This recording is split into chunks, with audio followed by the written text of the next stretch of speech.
한국은행에서 금리를 인하한다고 하는데 건물에는 그럼 어떤 영향이 있나요? 이게 정말 체감이 되더라고요. 1000만 원 넘게 내던 게 떨어지니까 진짜 이게 되게 적게 나가는 것 같다? 그래서 사실 기업 입장으로서 지금 매입하면 좋은 게 고금리 때는 못 사시거든요. 제일 중요한 거는 현재 강남 건물을 매수 예정이신 분들은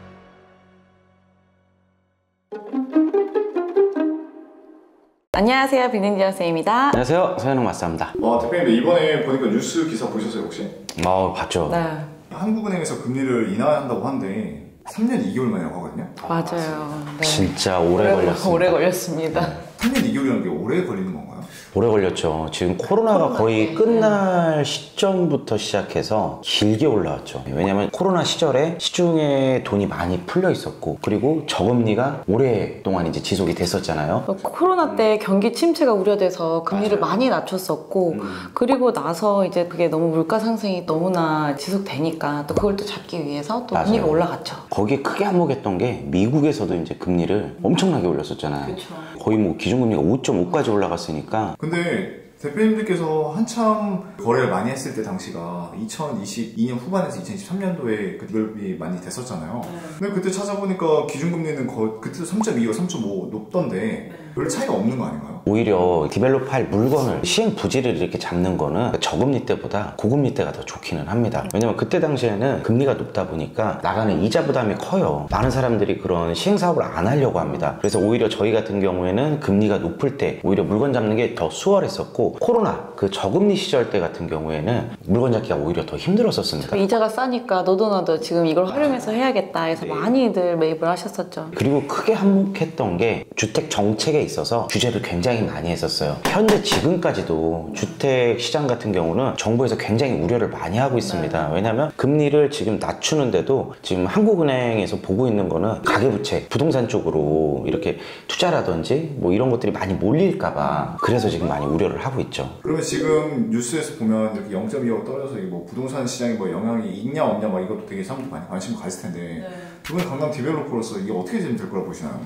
우선 제가 크게 보는 거는 세 가지 측면으로 보고 있습니다. 가장 중요하게 생각하는 게 저는 이제 내수경제, 이게 가장 중요하다고 생각을 해요. 부동산 경기가 호황이든 불황이든 이걸 떠나서 내수경제가 좋아야 된다고 생각을 합니다. 왜냐면 사람들이 돈을 벌고 그리고 돈을 또 소비를 해줘야 되고 해야 되는데 먹고 살기가 다들 힘든 거예요. 사실 이자도 많이 비싸다 보면은 사람들이 쓸 수 있는 돈들이 많이 적어져요. 그러다 보면 저축도 적게 할 수밖에 없고, 그리고 쓰는 소비 자체가 일단은 이제 아무래도 없어지겠죠. 없어지다 보면은 불행하다고 느낄 거고, 이러면은 저는 안 된다고 생각을 하거든요. 사람들이 돈을 안 쓰면 2차적으로 문제가 자영업자들, 장사하는 사람들한테 또 문제가 옵니다. 회사들도 물량이 안 나가니까 나가는 기본 고정비는 크고 들어오는 돈은 적어지니까 여기서도 이제 인원 감축이 들어가겠죠. 그러다 보면 이제 실업자들도 많아지는 거고, 이러면은 악순환의 연속이라고 생각을 해요. 두 분이 보시기에 이 부동산 시장에 그래도 영향을 미치려면 한 몇 정도 내려가야 된다고? 1% 정도는 내려가야 됩니다. 1%. 그래서 기준금리가 2에서 2.5 사이 정도는 돼야 그래도 부동산 시장에 좀 이렇게 영향이 있지 않을까 하는 생각입니다. 이제 한 번 더 공통위원이 열릴 계획이지만 사실 이번에 큰 기대는 하지 말아라 라고 얘기를 하시잖아요. 그래서 아마 뭐 시간이 조금 걸리기는 할 것 같습니다. 그래서 내년을 좀 봐야 되지 않을까 생각을 합니다. 그래서 저도 중요하게 생각하는 게, 우선은 그 내수경제가 살아야 되는 게 진짜 첫 번째고요. 금리를 당장 지금 내린다고 해서 내수경제가 갑자기 살아나는 건 아닙니다. 어찌됐든 그 시장에 반영이 되려면은 최소 6개월에서 1년 정도는 이렇게 시간이 지나야 사람들한테 실질적으로 이게 느껴지지 않을까 싶어요. 0.25를 내리는 바람에 이자가 6조가 줄었다고 하더라고요. 그걸 이제 전 국민 상대로 이제 하는 얘기잖아요. 그래서 인당 따져보면 뭐 한 15만 원 정도 얼마 안 돼요.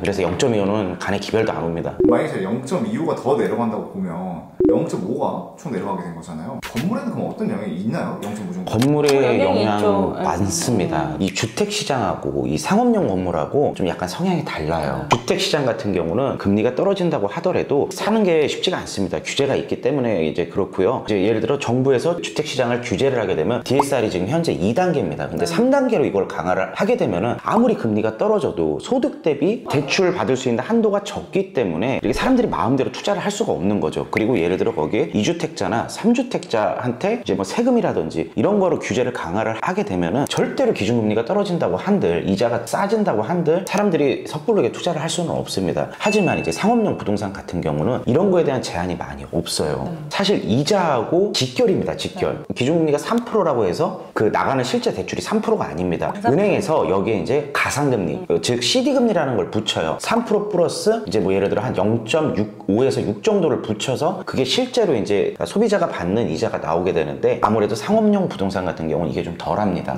거기에다 좋은 이제 매출을 갖고 있거나 개인이라도 소득이 높거나 공동담보를 제공을 할 수 있거나 3.56보다 더 낮게 받습니다. 그러니까 아무래도 매입하기가 더 훨씬 수월해지죠. 그래서 지금 이제 대출 이자가 이제 낮아졌다 해가지고 부동산을 이제 사려고 보시던 분들이 아 이제는 사볼까 하는데 사실은 집하고 이 상업용 부동산하고 좀 다르다라고 조금 보셔야 될 것 같습니다. 내년쯤에 되면 3% 이하로 떨어질 거라고 보세요? 아닌가 보세요? 저는 솔직히 봅니다. 왜냐면은 우리가 내리는 것도 중요하지만 미국에서도 내리면은 어쨌든 우리도 똑같이 내리게 돼 있어요. 지금 한국은행에서 보는 거는 정말로 진짜 내수경제거든요. 지금 정말 심각합니다. 그것 때문에 더 내려야 되는데 부동산이 또 올라갈까봐 그걸 눈치를 보고 있는 것 같아요. 맞아요. 진짜 이 내수경제가 진짜 심지어 불이 꺼지게 되면은 다시 불 붙이는 게 어려워집니다. 사람들이 진짜 이게 돈을 안 쓰게 되면은 정말 힘들어져요. 그렇기 때문에 꺼지기 전에 지금 이제 한국은행에서도 어쨌든 내리고 있는 추세인 거고, 중요한 건 이게 부동산 투자, 투기 이쪽으로 불이 붙으면 안 된다는 겁니다. 그래서 저희가 부동산을 실제로 하고 있는 투자자, 디벨로퍼지만 개인적으로 바람이 있다면은 내수경제가 먼저 살아나는 겁니다. 그래서 내수경제가 살아나서 임대시장이 활발해지면은 그 다음 이제 건물시장이 활발해지고, 주택시장 같은 경우도 실제로 내 집 마련을 하기 위한 이제 실수요자한테 그런 공급이 문제없이 원활하게 돌아가는 게 저희의 바람입니다. 정말 그거 하나만은 좀 이제 풀어주셨으면 좋겠어요. 진짜 실수요자들, 내가 꼭 내 살 집을 사셔야 되는 분들한테는 조금 이렇게 규제를 완화해 주셨으면 좋겠어요. 맞아. 결국 금리는 언젠가 떨어질 확률이 높잖아요. 네. 지금 만약에 우리가 건물을 매수한다 했을 때 금리가 대략 몇 퍼센트 정도 나와요? 지금 저희가 촬영일 기준으로 어제 떨어졌습니다. 어제 떨어졌기 때문에 실제로 나오는 금리는 제 예상인데 한 3.6에서 3.7 사이 정도 되지 않을까. 잘 나오는 곳은 3.89 정도 나왔었고, 근데 보통은 한 4% 정도 나왔었습니다. 그럼 여기서 만약에 3%가 되면 몇 퍼센트 정도 나오나요? 한 3.4에서 3.5 사이 정도 보고 있습니다. 어느 정도 차이인가요?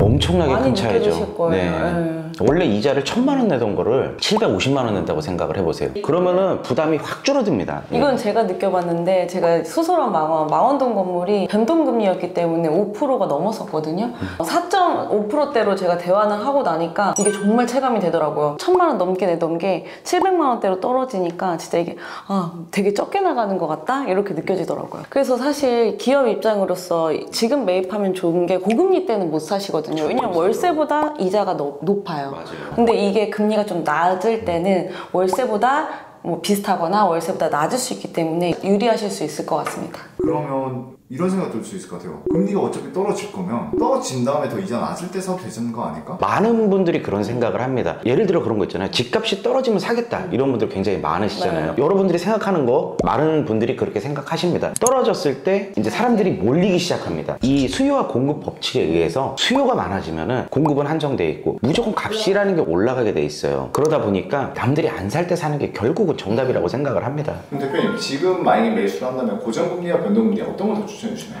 저는 개인적으로는 고정금리를 추천을 드립니다. 예를 들어 제가 지금 매입을 해서 3.5% 변동금리를 했어. 근데 예를 들어 3개월 뒤, 4개월 뒤에 0.25가 또 떨어졌어. 기준금리가 0.25가 떨어진다고 하더라도 내가 현재 내고 있는 금리가 0.25가 떨어지는 게 아닙니다. 내가 내고 있는 금리는 뭐 0.1이 떨어질 수도 있고 0.05가 떨어질 수가 있어요. 쉽게 체감이 안 되더라고요. 반영이 조금 느리다. 올라가는 거는 반영이 바로 되거든요. 근데 내려가는 거는 바로 반영이 안 됩니다. 새로 받는 사람들한테 반영이 되는 거지, 현재 내가 대출을 받고 이렇게 내고 있는 사람 입장에서는 그게 바로 반영이 안 되더라고요. 그 대출 계약을 하는 게 2년 정도 계약을 합니다. 그래서 2년 동안은 그냥 이 이자를 그냥 내가 낸다고 생각을 하고 그냥 쭉 가고요. 2년 뒤에는 새로 내가 다른 은행에서 새롭게 받게 되면 뭐 한 2.5에 받을 수 있어. 그러면 대환을 하면 됩니다. 이게 주택 대출처럼 30년, 40년 이렇게 받는 대출이 아니에요. 건물 대출 같은 경우는 주기가 짧기 때문에 그래도 고정을 하고서 차라리 그 이자로 그냥 2년 간다 생각을 하시는 게 마음 편하실 것 같습니다. 그 대환 대출을 한다는 방법이 뭐인 거예요? 네, 이제 다른 은행을 알아봐서 할 수도 있는데, 사실 여기서 조금 더 고민을 해보셔야 될 게 중도상환 수수료라는 게 있어요. 이것도 좀 시기를 잘 보셔야 되십니다.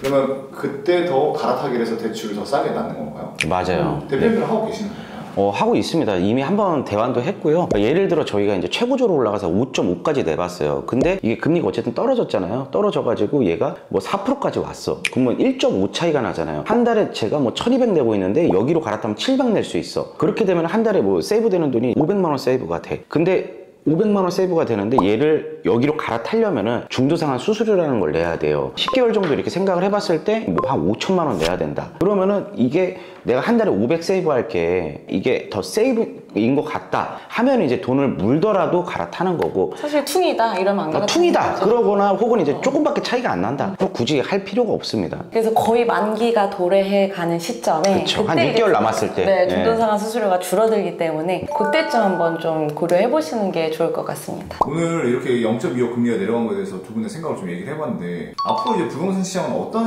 포지션을 취하는 게 우리가 좋을까요? 특히 강남 건물 투자자 입장에서. 네, 강남 건물 투자자분들께는 뭐 말씀드리자면은 일단 금리는 어찌됐든 떨어질 겁니다. 제일 중요한 거는 현재 강남 건물을 매수 예정이신 분들은 남들이 안 살 때 사는 게 가장 큰 포인트입니다. 어찌됐든 시세보다는 저렴하게 사야 내가 마진을 남길 수 있는 폭이 남기 때문에 남들이 몰릴 때 사게 되면은 어찌됐든 또 꼭지에 살 수밖에 없게 되거든요. 그렇게 되면은 또 물린다는 표현을 할 수가 있어요. 그 사는 시점은 정말 잘 봐야 되고요. 좋은 물건을 저렴하게 잘 사는 게 일단 포인트라고 생각을 합니다. 사실 그래서 지금 되게 8월까지는 거래량이 많다가 9월부터 점차 줄어들었는데, 사실 지금이 내년에 조금 더 떨어질 걸 예상을 하시고 지금 투자를 고려하시는 분이라면은 또 좋은 타이밍이지 않을까 생각을 합니다. 계약하고 바로 잔금을 하는 게 아니기 때문에 내년 정도에 좀 여유를 두고 하신다면 조금 좋은 기회를 잡을 수 있지 않을까 생각을 합니다. 네, 오늘 이렇게 저희가 금리 0.25 떨어진 거에 대해서 대화를 나눠봤는데요. 다음에 또 좋은 컨텐츠를 준비해서 영상으로 찾아뵙도록 하겠습니다. 감사합니다. 감사합니다.